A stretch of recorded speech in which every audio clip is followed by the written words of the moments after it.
Enjoying the show? You can help others find it and enjoy it too by giving us a 5-star rating or review. If you feel like reaching out to us with a question or comment, you can send us an email at mywifetherd@gmail.com. And don't forget to visit our website at mywifethedietitian.com, as well as our social media pages. We're on Facebook, Instagram, and YouTube. Enjoy the show. Welcome to My Wife the Dietitian. Hello, Sandra. Hi, Rob. How are you? I'm okay. How are you? I'm good. Okay. You got it straight now. I got it straight. That's what it was like take 5, just to get the know. intro right. I know. Well, I want to take a question from a listener, and it's a good one. My son drinks Gatorade daily. Does he need it? Gatorade. Yeah, it seems to be like a teenage boy thing. Maybe girls too, but I don't know. Our son went through that, and he thought anytime he did any activity, he needed some kind of Gatorade or one of those sports drinks after. Yeah. It's kind of the same mentality that, like, when people start going to the gym, they think as soon as they finish at the gym, they have to have a protein shake. Yeah, right. Right. And that's actually a good question. Like, do you need electrolytes every day? Electrolyte drinks every day? I think it has a lot to do with marketing. Why, sort of back to what I was saying about protein shakes and electrolyte drinks. It's just like, that's what the marketing tells you. Yeah, exactly. It is a multi-billion-dollar industry again, and it's easy for people to sell, like to push electrolyte drinks, and say you need them, but if you are eating a balanced diet, then you're getting your electrolytes from your food and water. Yeah, for sure. So what are they? The electrolyte drinks? Like Gatorade, for instance, or sports drinks is another. Yeah, they're those often neon colors too. Like that to me, this looks like what is that? It's like neon blue or something. Like that can't be natural. I know. That's so interesting, and that's something to look for. If you're having something every single day, definitely look at the ingredients. So check for additives with the sports drinks because sometimes sometimes they're artificially sweetened. So that's one thing. Sometimes they have tons of sugar. Sometimes they have added B vitamins and even caffeine in some of them. So it's possibly not necessary for especially daily consumption. So what they have are certain minerals, right? The electrolytes are minerals. So like sodium is a big one, potassium, magnesium, phosphorus, calcium, and chloride. And all these electrolytes help your body function. It helps contract your muscles. It helps regulate your heart rhythm. It helps keep fluid levels inside and out of cells consistent.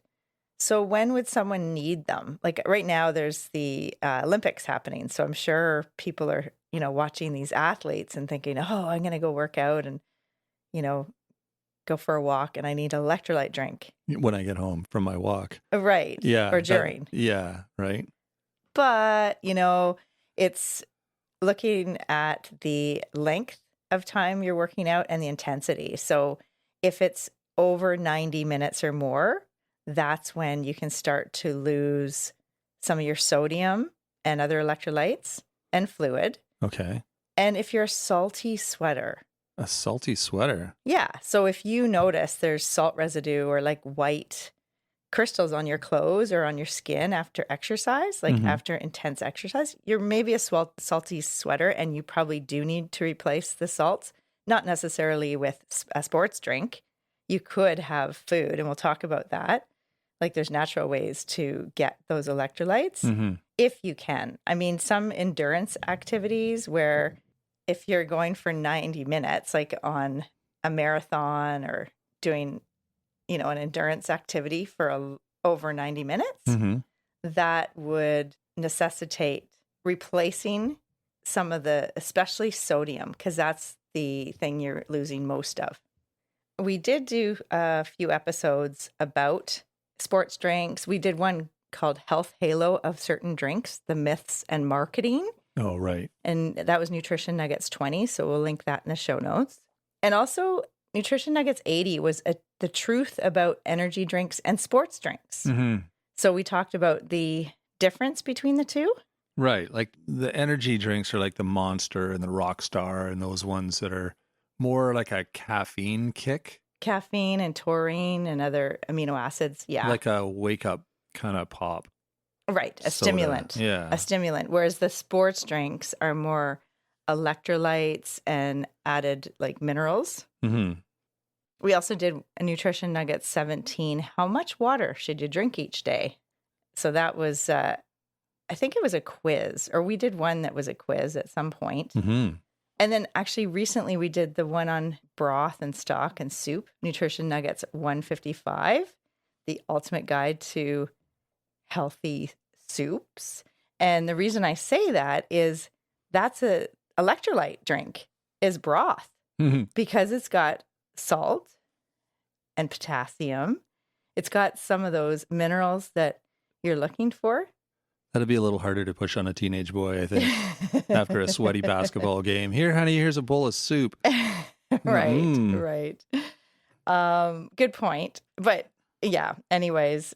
No, it's good to know, though. I mean, people don't often think of food when it comes to replacing their electrolytes. They think of, these drinks, Yeah, well, foods are the natural way to get different minerals, right? Yeah. Like bananas are high in potassium Mhm. and they're easy, usually well digested, easy to have during a workout.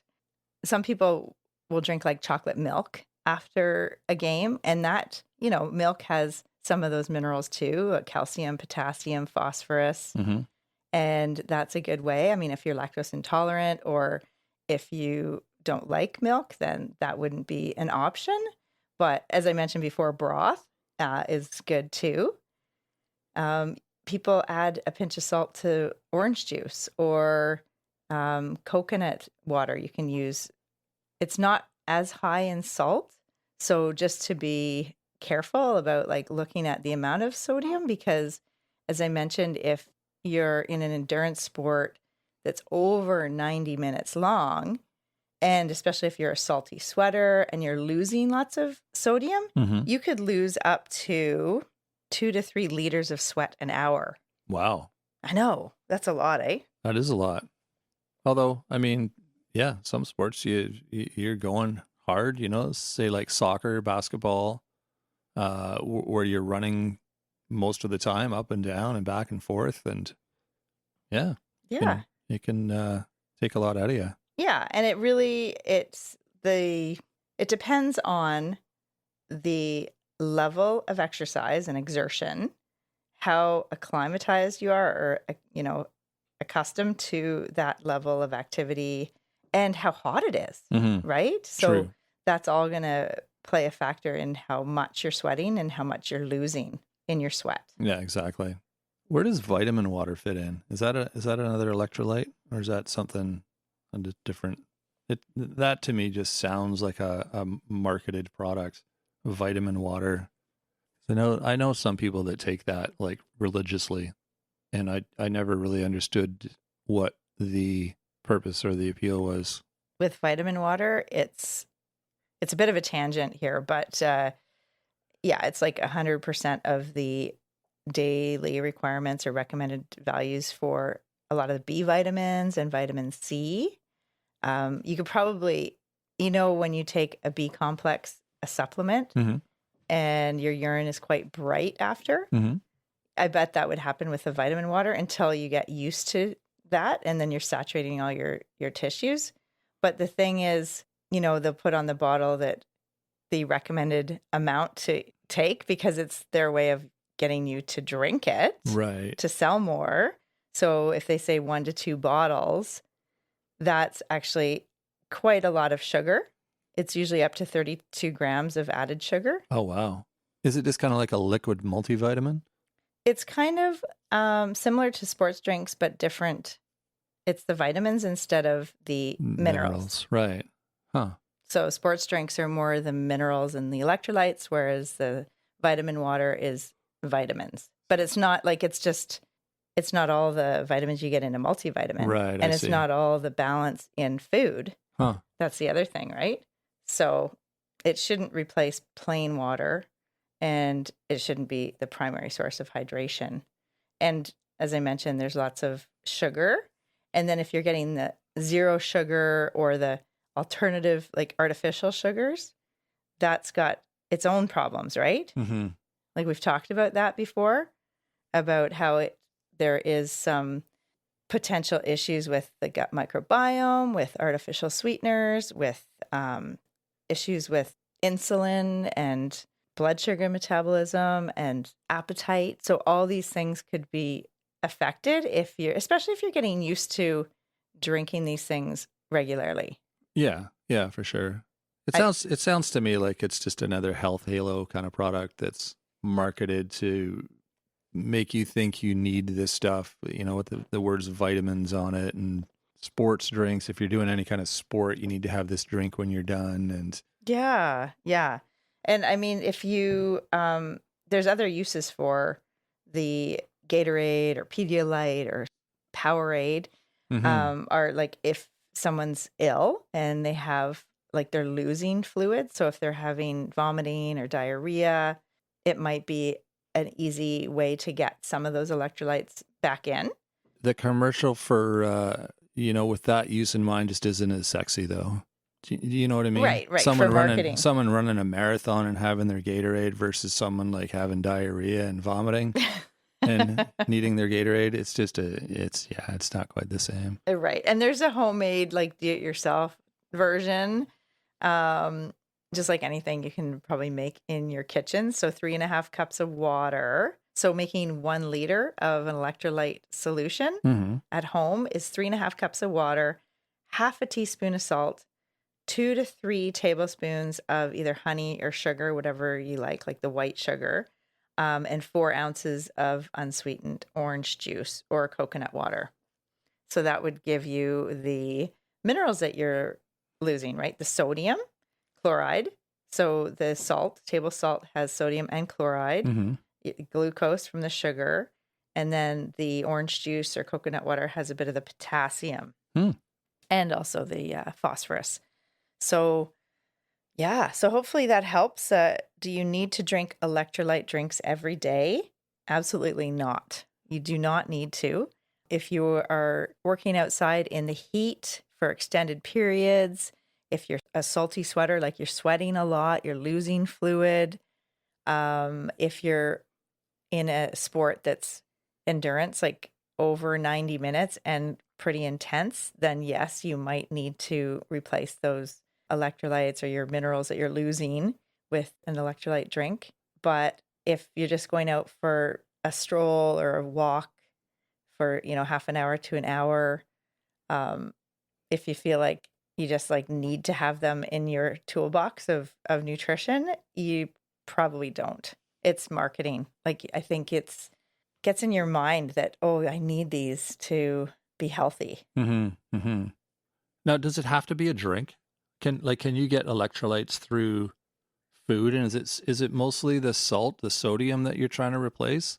Because there's lots of foods that are like high in sodium, and like, can you just eat something, or does Yeah. it need to be a drink? No, exactly. Yeah, you can eat something. Just have some salty pretzels or nuts or seeds. Yeah, that will give you, Okay. That's where we get our electrolytes is out of food. Right. Right. Like a meal will give you a lot of electrolytes. Mm-hmm. It's just that we've been targeted and marketed to that this is what we need.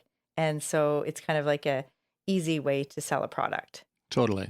It's a little bit more sexy than plain water. Yeah. Water's not very marketable. Mm-hmm. I got caught up in that when I started working out years ago, and I thought, I wouldn't do anything intense. I'd work out for half an hour, and then I'd come upstairs and I'd think that I had to have a protein shake like within half an hour of finishing my workout, because that's what you're supposed to do. And really, I could have just had lunch, with some protein in my lunch, and probably achieved the same thing. Absolutely. And you always said that, but I'm like, no, you don't know what you're talking about. This is workout stuff. This is different than regular eating. This is working out. And it was marketing, and I got caught up in it. And yeah, and not to say there isn't a place for protein shakes and electrolyte drinks, but most of the time it's the marketing hype that gets people. Yeah. Yeah, So, absolutely. And I think we've talked about protein, I think. Anyways, no, maybe many, that'll be many times. Yeah. another episode, but let's just stick with the listener question, and I hopefully answered it. There you go. So the summary basically is, oh, I forgot to mention that probably not a good idea for people that have kidney problems. So chronic kidney disease, Yeah, if right. they have high blood pressure and they have to watch their salt intake. And if someone doesn't need excess sugar, which most of us don't need, that's another reason that you probably don't want to drink your calories, right? Exactly. So, yeah. So does your son need to drink Gatorade daily? Probably not, but you can assess how much he's sweating when he does his activity and his sports, and is he getting his nutrition and hydration through water and his meals and snacks. Yeah. If he's getting properly hydrated, then probably doesn't need Gatorade. Yeah. And we did an episode on staying hydrated with food, Nutrition Nuggets 125. So we'll put that in the show notes too, because a lot of our food has like 90% fluid, like a lot of vegetables and fruits they're packaged with water, like naturally packaged with water. So we're getting a natural source of fluid in those foods. We could talk about water on the plate, like not actually pouring water on the plate, but in apples or berries or vegetables and fruits like leafy greens, you're going to get a source of hydration there, plus all of the other foods and water that you're taking in. Yeah. Yeah. It's amazing how much water is in foods. We don't really think about that, but it is a source of hydration for sure. All right. Well, thanks for sharing that and explaining all of the issues involved with those sports drinks and electrolytes and all that. If you want some more information, check out the episodes that we mentioned. Sandra spends a lot of time looking up all of these episodes we've done in the past to sort of give you some proper related resources that you can get more information on what we're discussing. So be sure to check those out.